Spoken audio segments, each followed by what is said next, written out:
The scene of the grisly rape and homicide of 52-year-old Catherine Charles in Londonderry, Shropshire, would be hard for anyone to stomach. The heartbreaking tragedy has reportedly shocked the first responders who attended to the scene. First responders are assessed following traumatic incidents and recommended for further support if needed.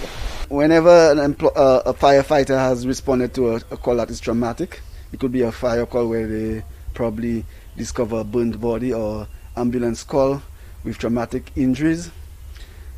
When they return, we have an initial debriefing where we find out how they feel, and then if either they can access it or we can encourage it, that we access the Employee Assistance Program, which is a program offered by the Ministry of Home Affairs for all public servants, wherein they will have a debriefing and basic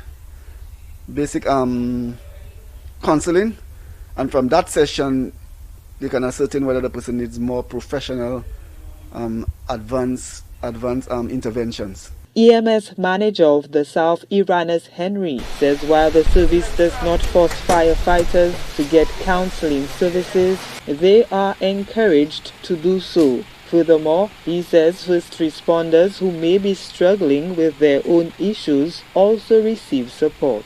Most of our firefighters are trained to be able to respond to traumatic calls and not be affected, because with the training prepares them for that, but doesn't mean because of the training they will not face and be affected by traumatic calls. But it is not something that is like every month. Okay, I would say that it's rare. Okay, it's not every call that they respond to. Sometimes it can be cumulative, that they could respond to several shootings in a short period of time, so that could have a cumulative effect. Or sometimes it could just be one large call, or sometimes it could be because they have other issues going on with them that they can be affected. Henry says colleagues can also propose interventions for members whom they think may need mental health support. If you recognize that there is a difference in the way that the firefighter acts and behaves, then you can bring it up to the supervisor, and then you'll have a one-on-one session and encourage the supervisor to access the APE. We can do it for them, or they can do it on their own. Charles's body was discovered on Monday, May 23rd at the back of her residence. Catherine Charles was raped and murdered nearly 6 months apart from her sister. Gina Filippi, HTS News Force.